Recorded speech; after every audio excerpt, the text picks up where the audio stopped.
વિદ્યાર્થી મિત્રો અને good morning to all of you friend. ધોરણ 11 તેમજ આપણો વિષય કે જે વાણિજ્ય વ્યવસ્થા તથા સંચાલન, અને આ વિષયની અંદર આપણે આજે જે દિવાળી પછીના નવા સત્રની અંદર આપણે ધોરણ 11માં જે નવા ચેપ્ટર વિશે આજે ચર્ચા કરીશું.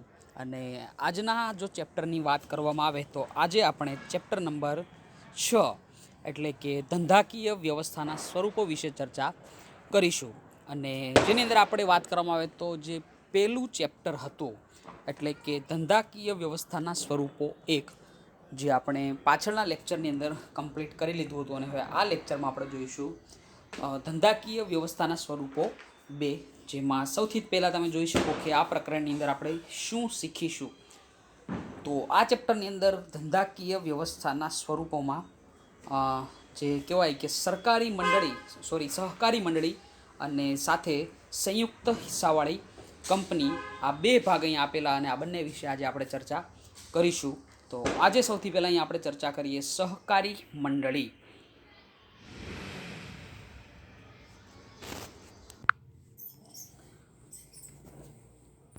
તો આજે આપણે જોઈએ સૌથી પહેલાં ધંધાકીય જે સ્વરૂપો બેની અંદર સહકારી મંડળી. તો અહીંયા આપણે જોઈશું સહકારી મંડળીનો અર્થ. અને સહકારી મંડળી એક સ્વૈચ્છિક ધંધાકીય વ્યવસ્થાનું સ્વરૂપ છે. એટલે કે જે સહકારી મંડળી છે એ પણ એક ધંધાકીય જે વ્યવસ્થા કહેવાય, અને ધંધાકીય વ્યવસ્થાનું એક સ્વરૂપ જેની અંદર પરસ્પર સમાન હિત ધરાવતી વ્યક્તિઓ સ્વેચ્છાએ જોડાય છે. એટલે કે સહકારી મંડળીની અંદર જે પણ વ્યક્તિ હોય બધાના અહીંયા હિતો કેવા હોય, સમાન હિતો હોય. અને દરેક વ્યક્તિ અહીંયા જે કહેવાય કે પરસ્પર જે પોતાની સ્વેચ્છા ઈચ્છાથી જોડાય છે. અહીંયા કોઈના પર દબાણ કે એવું કંઈ ઊભું કરવામાં આવતું નથી. વ્યક્તિઓ પોતાનો નિશ્ચિત હેતુ પાર પાડવા માટે સહકારી મંડળીની રચના કરે છે. એટલે કે કોઈ પણ જે વ્યક્તિ હોય પોતાનો જે પણ અહીંયા વ્યક્તિગત જે પોતાનો પણ નિશ્ચિત જે હેતુ હોય, આ હેતુને એટલે કે આ ઉદ્દેશને પાર પાડવા માટે સહકારી મંડળીની રચના કરવામાં આવે છે. સહકારી મંડળીનો જે ઉદ્દેશ છે એ સભ્યો વચ્ચે પરસ્પર સહકાર સાધીને સભ્યોના આર્થિક હિતનું સંવર્ધન સાધવાનો છે. એટલે કે સમજો કોઈ સહકારી મંડળીની અંદર આમ જોવા જઈએ તો સહકારી મંડળીમાં જે સભ્યોની સંખ્યા જોઈએ તો ઓછામાં ઓછી 10 સંખ્યા હોવી જોઈએ. પણ આપણે અહીંયા ઉદાહરણ તરીકે લઈએ કે સમજો કે આ 3 વ્યક્તિ કે જે સહકારી મંડળીના સભ્યો છે, તો આ જે 3 વ્યક્તિ અહીંયા કે જે A, B અને C, આ 3 વ્યક્તિઓ વચ્ચે પરસ્પર સહકાર હોવો જોઈએ, અને આ સહકાર સાધીને સભ્યોના આર્થિક હિતનું અહીંયા સંવર્ધન સાધવાનો છે. તેમજ સહકારી મંડળીની સરળ શબ્દોમાં વ્યાખ્યા આ પ્રમાણે આપી શકાય કે સહકારી મંડળી એવી ધંધાકીય વ્યવસ્થાનું સ્વરૂપ છે જેમાં વ્યક્તિઓ પોતાના આર્થિક હિતના સંવર્ધન માટે સમાનતાના ધોરણે સ્વૈચ્છિક રીતે જોડાય છે. એટલે કે જે પણ વ્યક્તિ હોય ધંધાકીય એકમની અંદર, આ દરેક જે વ્યક્તિઓ કે જે ધંધાકીય વ્યવસ્થાનું સ્વરૂપ છે સહકારી મંડળી, જેમાં વ્યક્તિઓ પોતાના આર્થિક હિતના સંવર્ધન માટે એટલે કે એના રક્ષણ માટે અને સમાનતાના ધોરણે સ્વૈચ્છિક રીતે જોડાય છે. તો મિત્રો અહીંયા આપણે જે જોયું સહકારી મંડળીનો જે અર્થ જોયો, અને હવે એની જે લાક્ષણિકતાઓ જોઈશું તો તમને જે સહકારી મંડળી વિશેનો જે ખ્યાલ વધુ સ્પષ્ટ થશે.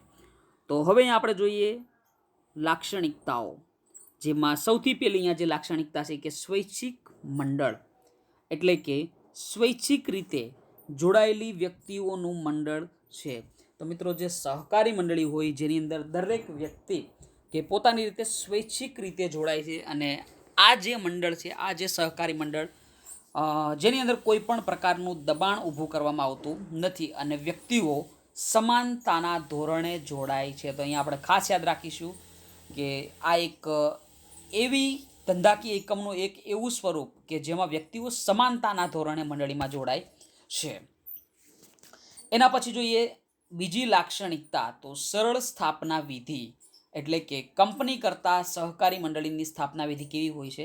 સરળ હોય છે, જેમાં ઓછામાં ઓછી 10 વ્યક્તિઓ, અહીંયા તમે ખાસ યાદ રાખશો કે જે સહકારી મંડળી હોય એમાં ઓછામાં ઓછી કેટલી વ્યક્તિઓ હોય, તો 10 વ્યક્તિઓ સંગઠિત થઈ સહકારી મંડળીના કાયદા અન્વયે સહકારી મંડળીના રજિસ્ટ્રાર સમક્ષ મંડળીની નોંધણી કરાવી શકે છે, અને નોંધણી થતાં જ મંડળીને કાયદેસરનું અલગ વ્યક્તિત્વ પણ પ્રાપ્ત થાય છે. તો મિત્રો આ જે સ્થાપના વિધિમાં જોવા જઈએ તો કંપની કરતાં પણ સરળતાથી તમે જે કહેવાય કે સહકારી મંડળીની સ્થાપના કરી શકો.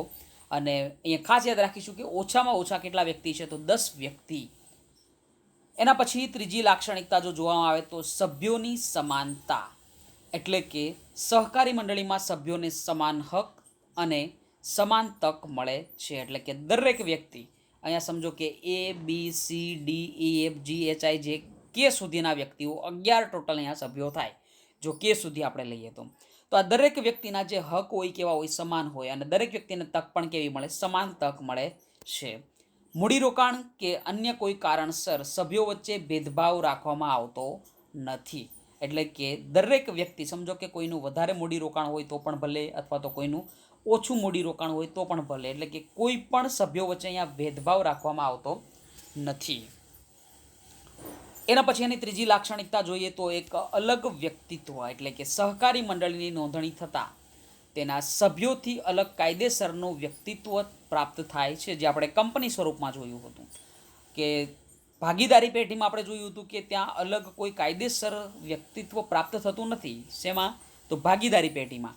પરંતુ સહકારી મંડળીમાં એક અલગ વ્યક્તિત્વ મળે, અને જે સહકારી મંડળીની નોંધણી થતાં જ તેને સભ્યોથી અલગ માનવામાં આવે છે. અને સભ્યપદની પ્રાપ્તિ કે સભ્યપદના અંતથી તેના અસ્તિત્વ પર કોઈ અસર થતી નથી. એટલે કે સમજો કોઈ વ્યક્તિ, જેમ કે આપણે લીધું કે A થી લઈ અને K 11 જેટલા વ્યક્તિઓ સમજો કે સહકારી મંડળીના સભ્યો છે, તો આ સભ્યોમાંથી સમજો કે કોઈ વ્યક્તિનું સભ્યપદ કોઈને પ્રાપ્ત થાય, એટલે કે અહીંયા આપણે જોઈ શકીએ કે K સુધીના વ્યક્તિ છે. હવે આગળ સમજો કે L નામનો વ્યક્તિ જોડાય તો પણ સહકારી મંડળીનું જે સહકારી મંડળી હોય એના અસ્તિત્વ ઉપર કોઈ અસર થતી નથી. અને સમજો કે K વ્યક્તિ નીકળી જાય તો આપણે જોઈ શકીએ કે 11 વ્યક્તિ છે, જે આ Lને હવે આપણે કાઢી નાખીએ, એ તો આપણે એક ઉદાહરણ માટે લીધો હતો. પણ હવે સમજો કે A થી લઈ અને K, એટલે કે 11 વ્યક્તિ સભ્ય છે. હવે આ વ્યક્તિ નીકળી જાય એટલે કે એનું સભ્યપદનો અંત આવે, તો અહીંયા વધે કેટલા? તો બાકીના 10 સભ્યો. તો પણ અહીંયા જે કહેવાય કે સહકારી જે મંડળી છે એને કોઈ એના અસ્તિત્વ ઉપર કોઈ અસર થતી નથી. પણ જો હજી એક સભ્ય નીકળે અને જો 9 સભ્યો થાય તો અહીંયા થોડું રિસ્ક ઊભું થાય એવું કહી શકાય. આગળ જોઈએ આપણે તો લોકશાહી વહીવટ, એટલે કે સભ્યોએ ચૂંટેલા પ્રતિનિધિઓ મંડળીનું સંચાલન કરે છે અને કંપનીમાં શેર દીઠ મતાધિકાર હોય છે.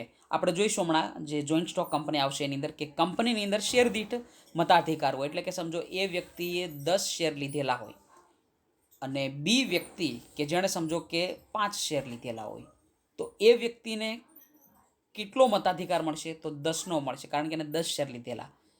જ્યારે B વ્યક્તિને કેટલો અહીંયા મતાધિકાર મળશે? તો આપણે ખાસ યાદ રાખીશું 5નો મળશે, કારણ કે B પાસે 5 શેર છે. પરંતુ સહકારી મંડળીમાં સભ્ય દીઠ મતાધિકાર હોય છે. એટલે કે એ વ્યક્તિ, B વ્યક્તિ, C વ્યક્તિ કે છેલ્લે K સુધી દરેક વ્યક્તિને જે મતાધિકાર આપવામાં આવે, કેવો આપવામાં આવે? સરખો મતાધિકાર આપવામાં આવે છે. સહકારી મંડળીમાં મૂડીને નહીં પરંતુ માનવીને વધારે મહત્ત્વ આપવામાં આવે છે. એટલે કે સમજો એ વ્યક્તિ વધારે મૂડી રોકે, C વ્યક્તિ ઓછી મૂડી રોકે, તો દરેક વ્યક્તિને કે ત્યાં સરખું મહત્ત્વ આપવામાં આવે છે. અને વહીવટી સમિતિ માટેની ચૂંટણીમાં કોઈ પણ સભ્ય ઉમેદવારી કરી શકે છે અને વહીવટમાં પણ ભાગ લઈ શકે છે. કંપની સ્વરૂપ કરતાં મંડળીમાં સાચે જ લોકશાહી રીતે વહીવટ થાય છે. તો આપણે અહીંયા બે વસ્તુ સરખાવીએ છીએ કે એક સહકારી મંડળી અને બીજી જે વસ્તુ આપણે અહીંયા એની સાથે સરખાવી કે કંપની. તો કંપનીની અંદર આપણે જોયું કે જેના વધારે શેર એને વધારે મતાધિકાર, પણ સહકારી મંડળીમાં એવું હોતું નથી. એટલે કે સહકારી મંડળીમાં જો તમારો શેર અથવા તો તમારો વધારે કોઈ સમજો કે રોકાણ હોય તો પણ દરેક વ્યક્તિને અહીંયા એક સરખો મતાધિકાર આપવામાં આવે છે. આથી સહકારી મંડળીને લોકશાહીની તાલીમ શાળા પણ કહેવામાં આવે છે. તો તમને એક વાક્યમાં પૂછી શકે કે શા માટે, એક વાક્ય નહીં પરંતુ C વિભાગની અંદર તમને પૂછી શકે 2 માર્ક્સનો પ્રશ્ન કે શા માટે સહકારી મંડળીને લોકશાહીની તાલીમ શાળા કહેવામાં આવે છે, સમજાવો. તો તમારે આખો જે 4 થી 5 લાઇનનો પેરેગ્રાફ લખવો પડે. તો અહીંયા મિત્રો આપણે જે ટોટલ જોયું કે સહકારી મંડળીમાં એનો પહેલાં અર્થ જોયો અને એના પછી એની લાક્ષણિકતાઓ વિશે ચર્ચા કરી. તો આનો અર્થ અને લાક્ષણિકતા વાંચવા માટે હું અહીંયા તમને સમજો કે 2 અથવા તો 2.5 મિનિટનો ટાઈમ આપું તો 2 મિનિટની અંદર અથવા તો તમારે પોસિબલ હોય તો 1.5 મિનિટની અંદર આ અર્થ તેમજ એની જે 5 લાક્ષણિકતાઓ એકવાર તમારી નોટબુક્સ અથવા તો ટેક્સ્ટ બુકમાંથી વાંચી લો અને પછી આપણે આગળ વધીશું.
ઓકે ફ્રેન્ડ, એના પછી આગળની બીજી જે 6 લાક્ષણિકતાઓ છે જેની અંદર આપણે છઠ્ઠી લાક્ષણિકતા જોઈએ કે સેવાનો મુખ્ય હેતુ. એટલે કે જે સહકારી મંડળી હોય આ સહકારી મંડળીનો મુખ્ય હેતુ શું હોય કે સભ્યોની સેવાનો. એટલે કે અહીંયા નફાનો જે હેતુ હોય ગૌણ હોય. તો આપણને ખબર છે કે કોઈ પણ ધંધાકીય એકમ હોય અથવા તો કોઈ પણ સંસ્થા હોય કે જેના 2 હેતુ હોય, એક મુખ્ય હેતુ અને બીજો ગૌણ હેતુ. જેની અંદર એનો મુખ્ય હેતુ નફાનો હોય, પરંતુ એક સહકારી મંડળી એક એવી સંસ્થા કે જેનો મુખ્ય હેતુ છે સભ્યોની સેવા કરવાનો, પરંતુ જેનો ગૌણ હેતુ નફાનો છે. સેવાના હેતુ દ્વારા સભ્યોનો આર્થિક ઉત્કર્ષ કરવાનો છે. સભ્યોનું જીવન ધોરણ ઊંચું આવે અને તેઓ સ્વાશ્રયી બને તે માટેના પ્રયત્નો સહકારી મંડળી કરે છે. એટલે કે જે પણ વ્યક્તિ કે જે ધંધાકીય એકમના જે સભ્યો હોય આ સભ્યોનું જીવન ધોરણ શું આવે, ઊંચું આવે અને તેઓ સ્વાશ્રયી એટલે કે પોતાની જાતે જ સમજો કે કંઈક કરી શકે તેવા માટેના પ્રયત્નો પણ સહકારી મંડળી કરે. દાખલા તરીકે આપણે અહીંયા જોઈએ તો ગ્રાહકોની સહકારી મંડળીના ઉદ્દેશ સભ્યોને યોગ્ય ગુણવત્તાવાળી વસ્તુઓ વ્યાજબી કિંમતે પૂરી પાડવાનો છે. તો મિત્રો, કોઈ પણ જે સહકારી મંડળી હોય એના જે પણ સભ્યો હોય આ સભ્યોને જે કહેવાય કે યોગ્ય ગુણવત્તાવાળી વસ્તુઓ વ્યાજબી કિંમતે પણ સહકારી મંડળી દ્વારા પૂરી પાડવામાં આવે છે. એના પછી જોઈએ 7મું જે અહીંયા લાક્ષણિકતા આપેલી 7મી કે નફાની યોગ્ય વહેંચણી. તો આપણે જોયું કે મુખ્ય હેતુ તો સહકારી મંડળીનો શું હોય, સેવાનો.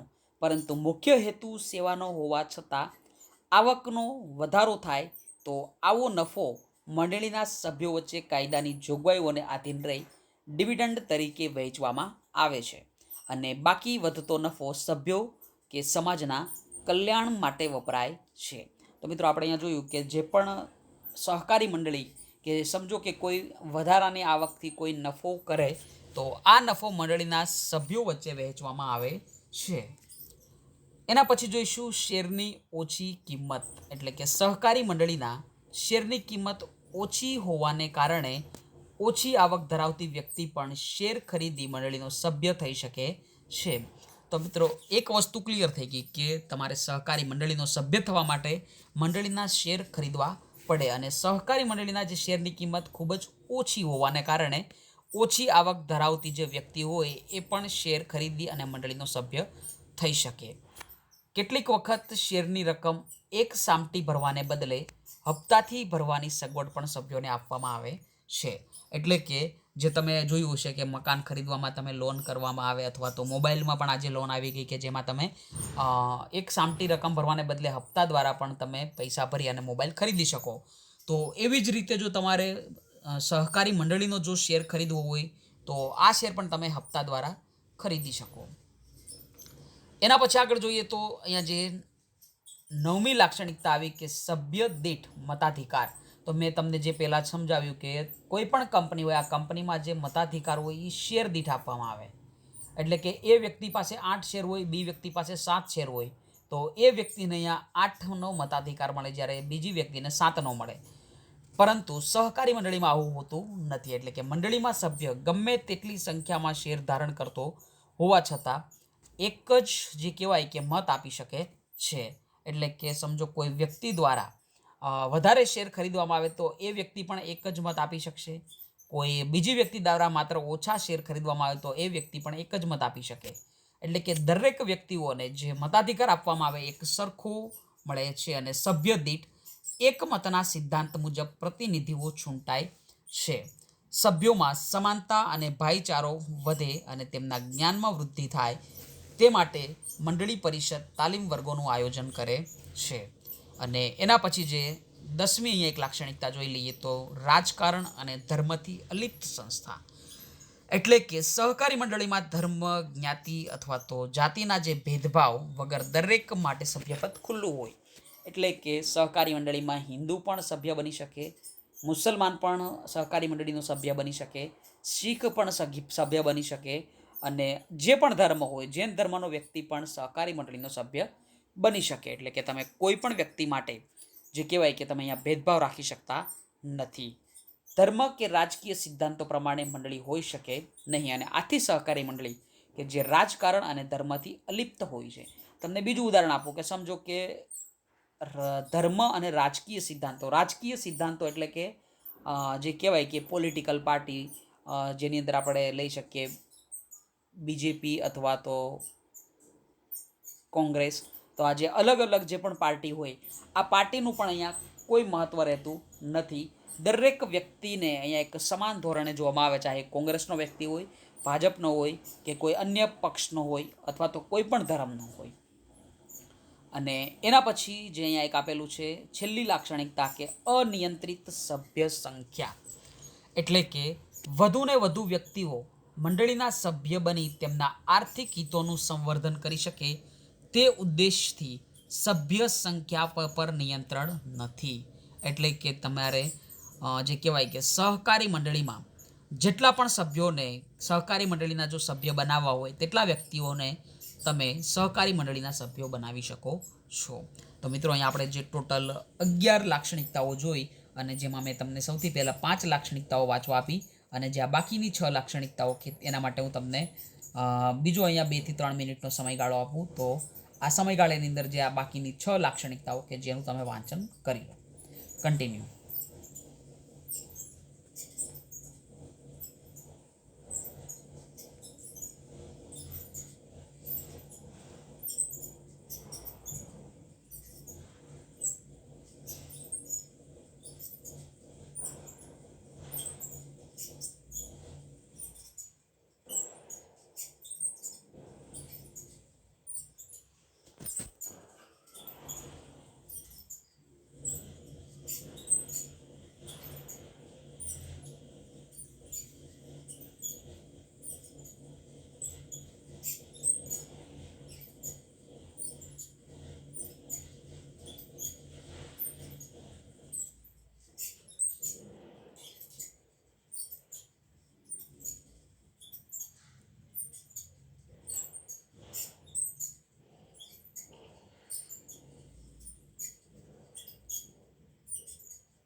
ઓકે મિત્રો, હવે આ ચેપ્ટરની અંદર જે આપણે એક આગળનો સવાલ કે જેના વિશે પણ ચર્ચા કરી લઈએ તો સહકારી મંડળીના જે ફાયદા કે જે આપણે એની લાક્ષણિકતા જોઈ, આ લાક્ષણિકતાઓ ઉપરથી જ આપણે એના ફાયદાઓ પણ યાદ રાખીશું.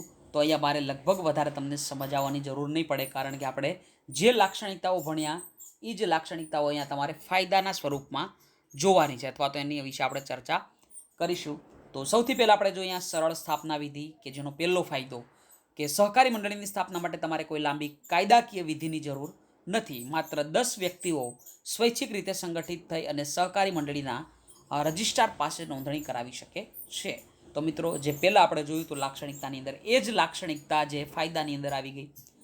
એના પછી બીજો ફાયદો કે કાયમી અસ્તિત્વ, એટલે કે સહકારી મંડળીને તેની નોંધણી થતાં જ તેના સભ્યોથી અલગ કાયદેસરનું અસ્તિત્વ મળે છે. તો જે પણ મેં તમને ત્યાં સમજાવેલું કે તેના સભ્યો અને બીજી બાજુ આપણે જોઈએ તો સહકારી મંડળી કે બંને અલગ અલગ વ્યક્તિત્વ છે. સભ્યોના મૃત્યુ, નાદારી કે રાજીનામું આપવાને કારણે મંડળીના અસ્તિત્વને આંચ આવતી નથી, એટલે કે એમાં કોઈ અસર થતી નથી અને આ અર્થમાં મંડળી લાંબુ આયુષ્ય ભોગવે છે. તો મિત્રો, આ વસ્તુ પણ મેં તમને સમજાવી કે એથી લઈ અને કે સુધીના સમજો કે 11 સભ્યો. હવે આ સભ્યમાંથી કોઈ વ્યક્તિ મૃત્યુ પામે અથવા તો કોઈ વ્યક્તિ રાજીનામું આપે અથવા તો કોઈ નાદારી નોંધાવે તો પણ આપણી પાસે બીજા 10 સભ્યો છે. એટલા માટે સહકારી મંડળીને કોઈ આંચ આવતી નથી અને માત્ર આપણી પાસે 10 જ સભ્યોની વાત આપણે એક ઉદાહરણ તરીકે લીધું કે અહીંયા 11 સભ્યો આપણે લઈ લીધા, પરંતુ આવા ઘણા બધા સભ્યોની સહકારી મંડળી હોઈ શકે. ખુલ્લું સભ્યપદ, એટલે કે સમાનિત ધરાવતી વ્યક્તિઓ માટે સભ્યપદ કેવું હોય? ખુલ્લું, એટલે કે દરેક ધર્મ, જાતિ, જ્ઞાતિ કે આર્થિક સ્થિતિ સભ્યપદ મેળવવામાં અવરોધરૂપ બનતી નથી. તો જે આપણે લાક્ષણિકતાઓમાં સમજી લીધું. એના પછી જોઈએ તો સભ્યોની મર્યાદિત જવાબદારી. મર્યાદિત એટલે કે જે વ્યક્તિએ જે શેર ખરીદેલા હશે, આ ખરીદેલા શેર પૂરતી જ એની જવાબદારી રહેશે અને એટલે કે એની જે કહેવાય કે અંગત મિલકતોને કોઈ અસર થતી નથી. અને અમર્યાદિત જવાબદારી જો હોય તોની વાત હું કરું છું કે જો અમર્યાદિત જવાબદારી સભ્યોની હોય તો પોતાની જે અંગત મિલકત હોય એ વેચીને પણ તમારે શું કરવું પડે? તમારું દેવું ચૂકવવું પડે. એના પછી જોઈએ સરકારી સહાય. તો મંડળીને સભ્યલક્ષી અને સમાજલક્ષી કાર્યો કરવા માટે સરકાર દ્વારા નાણાકીય સહાય પણ આપવામાં આવે છે અને આવી સહાય લોન, અનુદાન તેમજ સબસિડી સ્વરૂપે હોય છે. એના પછી છઠ્ઠી અહીંયા જે લાક્ષણિકતા આપણે જોઈએ તો લોકશાહી વહીવટ, એટલે કે મંડળીના સભ્યને વ્યક્તિ દીઠ એક જ મત આપવાનો હોય. જે આપણે જોઈ લીધું હમણાં કે સહકારી મંડળીમાં તમારું રોકાણ, તમારા જે શેર મહત્વના નથી, પરંતુ દરેક વ્યક્તિને એક મતનો અધિકાર મળે અને નિર્ણયો બહુમતીથી લેવાય. દરેક સભ્યને ચૂંટણીમાં ઊભો રહેવાનો તેમજ મત આપવાનો અને ચર્ચામાં ભાગ લેવાનો તથા પોતાના પ્રતિનિધિને ચૂંટવાનો અધિકાર છે અને સભ્યો દ્વારા ચૂંટાયેલ કારોબારી સમિતિ લોકશાહી ઢબે મંડળીનો વહીવટ પણ ચલાવી શકે છે.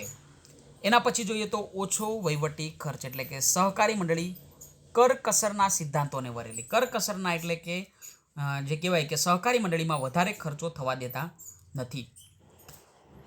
સંચાલનમાં સભ્યોની માનદ સેવા મળે છે અને વહીવટમાં પણ કરકસરથી ચાલે અને જાહેરાત ખર્ચ કરવો પડતો નથી.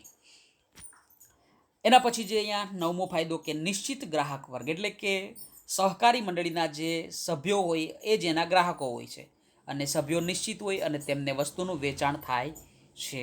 અને એના પછી જે એક 9મો ફાયદો આપેલો કે વેપારી સંસ્થા સામે સબળ હરીફ. તો આપણે જોયું છે કે ધંધાકીય એકમો ઘણા એવા હોય કે વધુ નફો મેળવવાની લાલચમાં એમાં ભેળસેળ કરતા હોય, છેતરપિંડી કરે અથવા તો કાળા બજાર વગેરે કરતા હોય. પરંતુ જે સહકારી મંડળી કે જેના સભ્યોના આર્થિક ઉત્કર્ષ, સામાજિક અને આર્થિક ન્યાયની ખાતરી આપતી હોવા ઉપરાંત વેપારી સંસ્થાઓ દ્વારા આચરવામાં આવતી ગેરરીતિઓથી સહકારી મંડળી મુક્ત હોવાથી વેપારી સંસ્થાઓ સામે એક સબળ હરીફ તરીકે ઊભી રહે.